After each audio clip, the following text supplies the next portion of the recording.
இருக்க அப்படின்னு சொல்லி கேட்டுச்சான். உடனே அதுக்கு சுரேஷ் சொன்னானா, எனக்கு ஃபீஸ் கட்டுறதுக்கு பணம் இல்ல அப்படின்னு சொல்லி சொன்னானா. உடனே மரம் சொன்னுச்சாம், அப்படியா?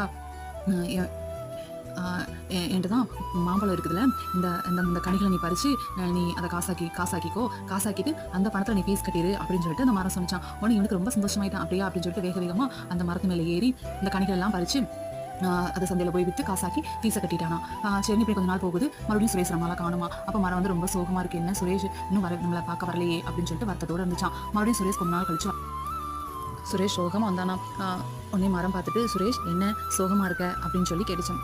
அதுக்கு சுரேஷ் மரத்த கட்டி பிடிச்சிட்டு, எனக்கு திருமணமாக இருக்குது. என்னோட திருமணத்துக்கு பணம் இல்ல அப்படின்னு சொல்லி கேட்டானா. உடனே அப்படியா அப்படின்னு சொல்லிட்டு, இந்த பாரு என்னோட வலது பக்கத்துல இருக்கக்கூடிய என்னோட கிளை பெருசா போகுதுல்ல, அந்த கிளைய வெட்டி நீ எடுத்துக்கோ. அந்த மரத்துல வர காச நீ கல்யாணத்துக்கு பயன்படுத்திக்கோ அப்படின்னு சொல்லிட்டு அந்த மரம் சொல்லிச்சான். உடனே சொன்னோனே அவனுக்கு ரொம்ப குஷி ஆயிட்டான். வலது பக்கத்துல இருக்கிற கிளையெல்லாம் வெட்டி அத காசாக்கி